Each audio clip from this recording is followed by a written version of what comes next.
19 मार्च 1315 में बादशाह को पता चला कि बंदा सिंह की फौज यहाँ से 40 किलोमीटर दूर यानी कि तकरीबन 125 किलोमीटर दूर रुकी हुई है। जब इस बात की जानकारी वहां पर रहने वाले फौजदारों और अमीर वजीरों को मिली तब वह अपने घर छोड़कर वहां से भाग गए। उनके चले जाने के बाद इस इलाके में सिखों ने अपने थाने कायम कर लिए थे। इस बात की सूचना बहुत जल्द ही अब्दुस समद खान को पहुंच गई। यह जानकारी मिलने के बाद अब्दुस समद खान ने बहुत जल्द ही एक बहुत बड़ी फौज इकट्ठा कर ली और इस फौज को लेकर वह बंदा सिंह की ओर चल पड़ा। इस समय बंदा सिंह कोट मिर्जाजान में था और वहां पर एक किला बनवा रहा था। बंदा सिंह ने कुछ ही दिनों में किले का बहुत सा हिस्सा तैयार करवा लिया था, परंतु इस किले की चारदीवारी अभी बाकी थी। इससे पहले कि यह किला बनकर पूरा तैयार हो पाता, लाहौर का नायब सूबेदार आरिफ खान अपनी फौज लेकर वहां पर पहुंच गया। उसके वहां पहुंचने पर बंदा सिंह ने वहां पर रुकना मुनासिब नहीं समझा और वह गांव गुरदास नंगल, जो गुरदासपुर से तकरीबन 6 किलोमीटर दूर था, वहां पर चले गए और वहां पर भाई दुनीचंद दरवेश की हवेली में पनाह लेने का फैसला किया। इस समय तक सिख फौज को चारों तरफ से घेरा पड़ चुका था। जब बंदा सिंह को गुरदास नंगल के किले में चारों तरफ से घेर लिया गया तब उसके पास तकरीबन 5000 सिपाही थे, परंतु इस किले में 1000 के करीब इंसान ही रुक पाते थे।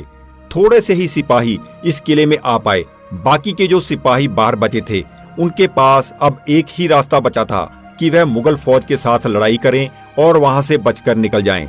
इस लड़ाई में बहुत से सिख सिपाही मारे गए और जो बाकी बचे उनको गिरफ्तार कर लिया गया।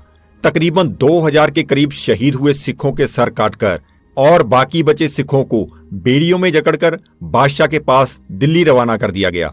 जब बाबा बंदा सिंह ने अपने आप को गुरदास नंगल के किले में बंद कर लिया तब अब्दुस समद खान ने उस किले को चारों तरफ से घेर लिया। यह बात मार्च 1715 के आखिरी सप्ताह की है। बादशाह ने 30 मार्च 1715 के दिन गुज्जर बरदार भेजकर सिरहिंद के अज खान को अब्दुस समद खान की मदद करने के लिए हुक्म भेजा।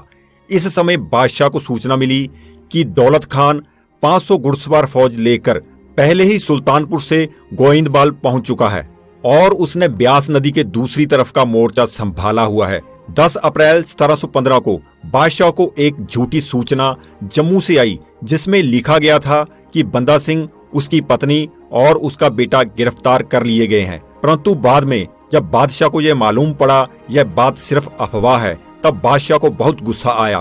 परंतु इन दिनों में बाबा बंदा सिंह बहादुर अपनी चंबे वाली पत्नी और अपने बेटे के साथ गुरदास नंगल के किले में घिरा हुआ था। इस किले को तकरीबन 50,000 मुगल फौज ने घेरा हुआ था। इतनी बड़ी मुगल फौज की कमान अब्दुस समद खान के हाथ में थी। इसके अलावा और बहुत से फौजदार अपनी फौज लेकर बाबा बंदा सिंह को पकड़ने के लिए वहां पर पहुंच गए, जिनमें सैफुद्दीन अहमद खान फौजदार गुजरात, इरादतमंद खान फौजदार एमनाबाद, नूर मोहम्मद खान फौजदार औरंगाबाद और पसरूर, शेख मोहम्मद दायम फौजदार बटाला, सोहराब खान फौजदार कलानौर, हमीर चंद कटोच राजा कांगड़ा। इसके अलावा जसरोटिया का पुत्र हरिदेव भी अपनी फौज लेकर आरिफ बेग खान नायब सूबेदार लाहौर की अगुवाई में गुरदास नंगल पहुंच गया। इन सभी ने गुरदास नंगल गांव से थोड़ी दूर ही पड़ाव डाले हुए थे। किले की उत्तर की तरफ जकरिया खान जो कि जम्मू का फौजदार था और जैनुद्दीन अहमद खान सूबेदार सरहंद, दक्षिण की तरफ अब्दुस समद खान सूबेदार लाहौर और पश्चिम की तरफ अहमदाबाद, बटाला, कलानौर, औरंगाबाद, गुजरात, कांगड़ा, जसरोटा और हिंदू राजाओं की फौज ने मोर्चे संभाले हुए थे। उस समय बाबा बंदा सिंह चारों तरफ से बड़ी फौज से घिरा हुआ था। इस समय बाबा बंदा सिंह के पास बहुत बड़ी फौज नहीं थी, परंतु इतनी फौज के लिए भी उसके पास पर्याप्त अनाज नहीं था।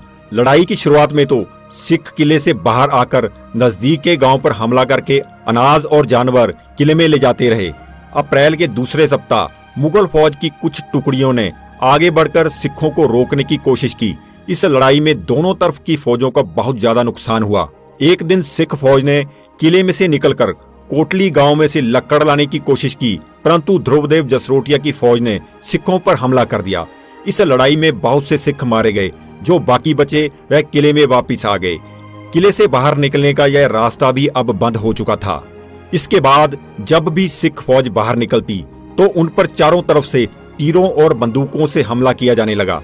जो सिख इस हमले में बच जाते तो उनकी टक्कर आगे खड़ी फौज से हो जाती, जिसमें बहुत से सिख शहीद हो जाते।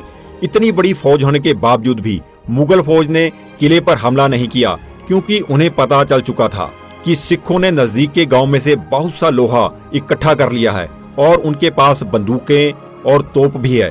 उन्होंने 3 नई तोपें भी बना ली है और बारूद भी उनके पास बहुत है। इसकी सूचना बादशाह को 23 अप्रैल 1715 के दिन पहुंची थी। इसके उपरांत अब्दुल समद खान ने बादशाह से एक बड़ी तोप मांगी। बादशाह ने उसी समय एक तोप भेजने का हुक्म जारी किया। गुरदास नंगल के किले को मुगल फौज ने तकरीबन 1.5 महीने से घेर रखा था। 14 मई 1715 में बादशाह ने ईशान खान को भी हुक्म जारी किया कि वह अपनी फौज लेकर गुरदास नंगल के किले की तरफ चला जाए। 21 मार्च को बादशाह ने सभी खान को भी हिदायत की कि वह अपनी फौज लेकर अब्दुल समद खान के पास हाजिर हो। यदि तुम वहां पर नहीं जाओगे तो तुम्हारी सारी फौज और पैसा जब्त कर लिया जाएगा। इस तरह से बादशाह ने कोई भी जागीरदार नहीं छोड़ा था जिसे बंदा सिंह के पीछे ना भेजा हो। कुछ ही समय में उस स्थान पर अब्दुल समद खान की 24,000 फौज, सिरहिंद की 5,000 फौज, लाहौर की 10,000 फौज और जम्मू की 5,000 फौज भी वहां पर पहुंची थी। दिल्ली से कमरुद्दीन भी अपनी 25,000 फौज लेकर चलने वाला था। आज के इस भाग की समाप्ति हम यहीं पर करने वाले हैं। फिर मिलेंगे एक और नई जानकारी के साथ। जानकारी अच्छी लगी हो तो हमारे चैनल को सब्सक्राइब जरूर कीजिए।